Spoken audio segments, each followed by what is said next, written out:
teenage years, and then we got Tom Holland in the last couple of years. So yeah, I've watched, like, I grew up watching these movies, and it was a nice way of maybe even, like, you know, ending the story of, like, the cycle of Spider-Man, I would say. Right. Like the whole story arc. It was good because for me, I remember I got married in the year 2000. The year 2000, X-Men came out. The first X-Men. The first one with Hugh Jackman. The first good comic book movie on the Marvel side, if you will. And I say good relatively.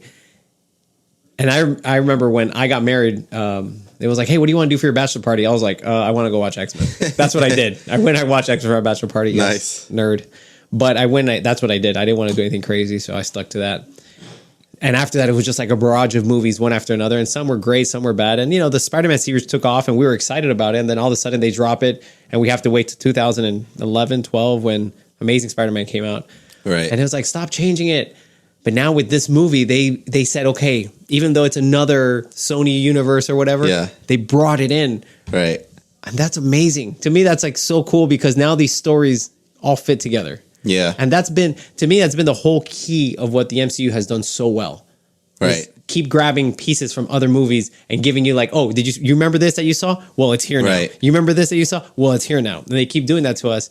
So it brings down the point of Daredevil.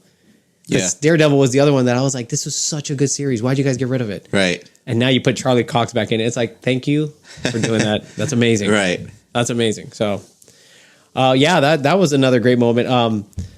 What did you think about the team ups of the Spider-Man? Oh, that scene, that was just awesome, dude. It was awesome. They're like swinging up each other's, like, you know, spider webs, and it was really cool, the idea that you see the different sides of each Spider-Man. Like, you see that Tobey Maguire, he produces the web, and then the other two have to make it. And then, you know, like, not Andrew Garfield and Tobey Maguire, they don't know how to work in a team. And then Tom Holland goes, oh yeah, I do. I was in the Avengers. Yeah, I was like, what is that? Yeah, what's the Avengers? Is that a band? Yeah. So that was pretty cool how they, like, their interaction. And then like their battle against the, you know, like the villains. That was really awesome. That was really cool. Yeah, it was really good. I like that. And I did like the nerd moment they have when they're all making their own serums to cure the bad guys. Right. That was awesome. That little scene, even when Ned comes over and he starts talking to Tobey Maguire, he's like, hey, do you have a best friend? Right. And he's like, yeah, I did. And he became a villain and, you know, whatever. He died in my arms or whatever. He attacked me and he died in my arms. Yeah. And he's like, oh. Right. And then he goes over to Tom Holland and he's like, hey, man, I promise you'll never become a villain and attack you. And then he keeps looking at him like, yeah. What? Do you think he will, though? So you think Ned will eventually become Green Goblin? You see, and that's why now it works. He's supposed to become the Hobgoblin. That's right. So now it works because Ned has no idea who Peter is. Yeah. So Ned can actually, I guess, because he has that tie to Doctor Strange, which he will remember. Right. I don't know if he'll become a superhero or not a hero, become super powered or something that way. And now he can attack Spider-Man because he has no idea who Tom Holland is. Right. You know, he has no idea Peter Parker, so he attacks him, but Tom Holland knows who he is. So he'll have a hard time killing Ned or beating him, and Ned will have no problem fighting him. Yeah, because actually there is speculation that Timothée Chalamet, he will be Harry Osborn in the new trilogy. Timothée Chalamet. Yeah. Who's that? That's the dude from Dune. Oh, yeah. Oh, yeah, okay. Yeah. Okay. There's like just speculation that the next like college trilogy, if we're gonna have that with Tom Holland, he's gonna be the new Green Goblin. Oh, that's crazy. Harry Osborn. Yeah. Because I guess Tom Holland would remember the Osborn family. At least he should. You know why it's also crazy? What's that? Because a lot of people think that Timothée Chalamet wants to steal Zendaya from Tom Holland. Like in real life. Wait, are they dating? Tom Holland and Zendaya are. Oh, really? You don't know that? No. Of course. Yeah, they're dating. I watched the movie. Which is funny because all the Spider-Man, they were dating, you know, like their special person in the movie. Oh, really? Yeah. Huh. Yeah, Tobey Maguire dated Kirsten Dunst during the movie. And then Andrew Garfield dated Emma Stone. And then Tom Holland dated Zendaya when they were Spider-Man. Wow. Okay. I mean, I can see Andrew Garfield and I can see Tom Holland's point. Right. I don't know why Tobey Maguire would have dated Anyways, so here's the other thing I was thinking about. What the idea to stop this whole thing that was happening at the Statue of Liberty. Right.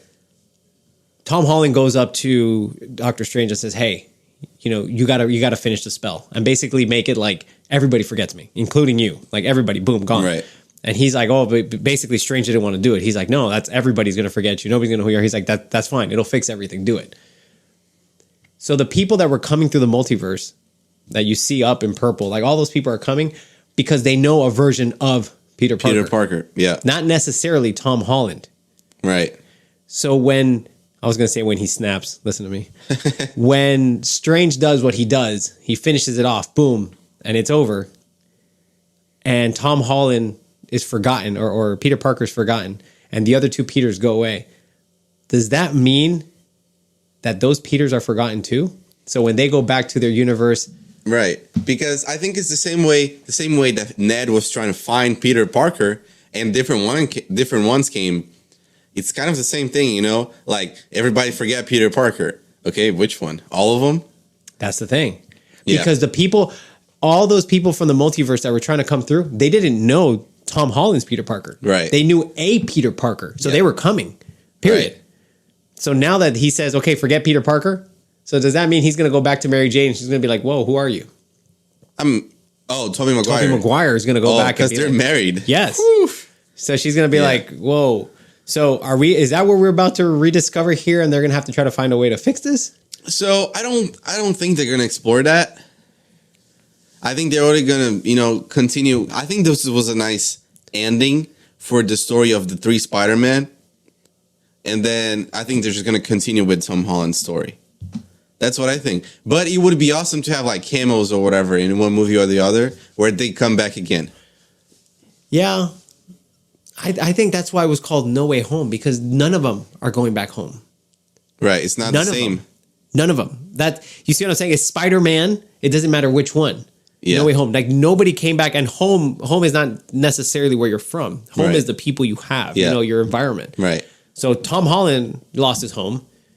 If this is right, Tobey Maguire just lost his home. And Andrew Garfield didn't really have a home per se. He didn't have a significant other to go to. Right. But I guess somebody probably knew who he was. Maybe his Aunt May. I don't know, somebody. Yeah. But now nobody knows who he is. Right. So maybe that's what it is. I don't know. Maybe we'll open this up. I don't know. Yeah. I will say this. I know a way that we could have the movie be 5 minutes long or 20 minutes long. If when Peter Parker goes to Doctor Strange and he says, instead of saying, "Hey, can people like forget what Mysterio did?" He should have just asked, "Hey, can everybody forget Mysterio?" Or, Oh. Because if people forgot about Mysterio, what he did, Oh. So, yeah, nobody would be against Spider-Man. Like, the end. That's it. Yay. That's true. Yep. That's always funny. I love those, how it should have ended. Right. That's such a good YouTube channel. Yeah, it's so funny. You watch that and you're like, yeah, it would have been so much easier. I mean, this is so convoluted for no reason. But I guess that doesn't sell. No, yeah. But it was a fantastic movie. I am going to say that in the MCU itself, it's probably jumped up to my favorite movie. Yeah, I do want to watch it again. I feel like I feel more the movie the second time I watch it rather than the first one. Mm-hmm. But it's definitely in the top 3 for me. Oh, absolutely. Yeah, absolutely. If it's not the best one, it's definitely in the top 3. Yeah. And what about Spider-Man? Which one's your favorite? Oh, Andrew Garfield, bro. It's still Andrew Garfield? Still Andrew Garfield. Yeah. Okay.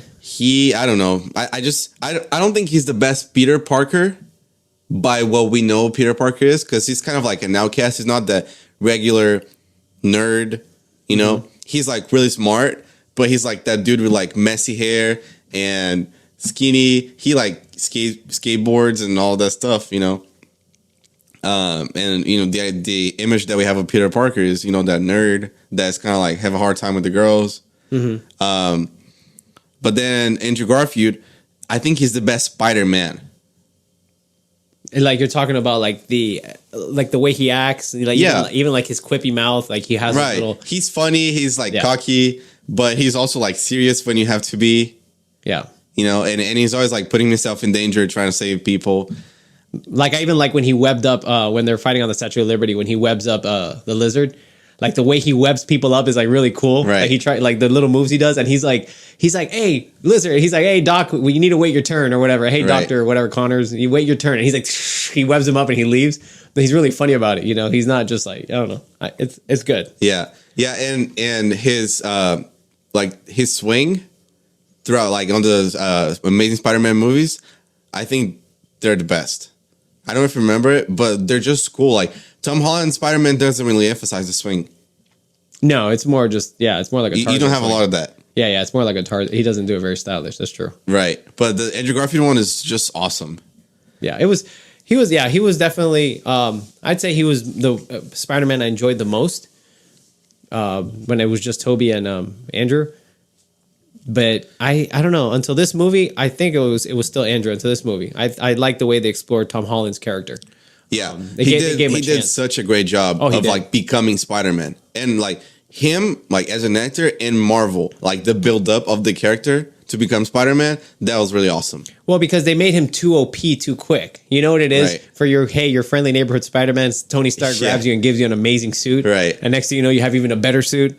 I mean, Right. he was just like, he was maxed out. Yeah. And then all of a sudden what they did is they put him back. Now he's on training wheels again. Like, here's a cloth suit. Go fight. Right. It's like, what? That's got to be so weird. It's like, Yeah. I'd That is pretty I'd cool. go to Happy Hogan's place and but who has the Tesseract? Who has the, Tesseract? not the Tesseract.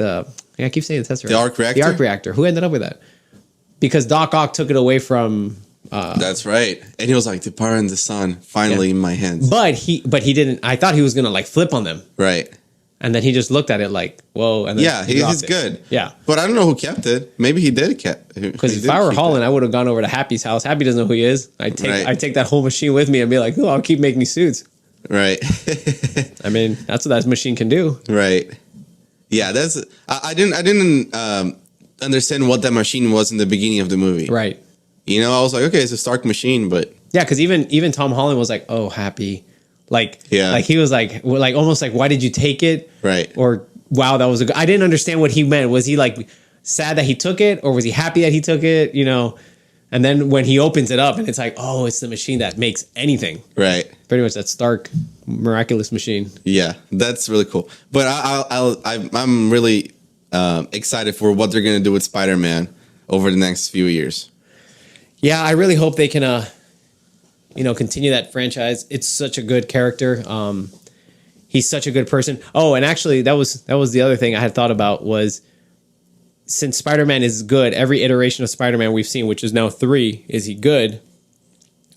Does that mean that Spider-Man is good throughout all the universes, just like supposedly Wanda is the same character? Yeah, what's throughout- that called? A Nexus being? Nexus Beam. So is he a Nexus being also that we don't know about? Are they going to explore that? Or is it they just did that because they were trying to do fan service, bringing the 3 Spider-Men in and just saying, here you go, guys. Right. I don't know. They did like they left us with this cliffhanger of Venom at the end of the movie, Yeah. which kind of sucked because it's kind of Eddie Brock's not there anymore. Which I actually thought he was going to be in the Spider-Man movie, like he was going to be a villain. So I don't know how they're going to do it, but I will say this.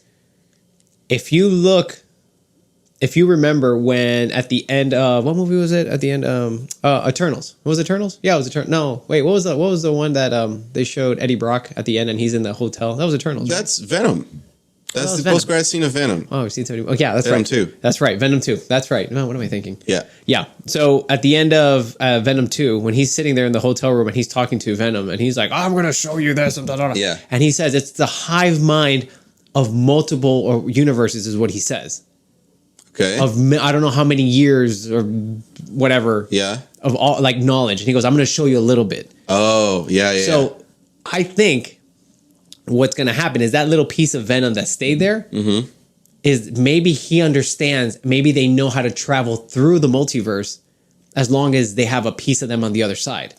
Because he knows. So I still think Tom Hardy is going to come back and jump in through and be able to get back to where he needs to be, which is on Tom Holland's universe. By dropping that, something's going to happen that he can actually do it. Okay. I think that's how it's going to work. That's pretty plausible, I think. Because of the fact that Venom understands how the multiverse works because of the hive mentality of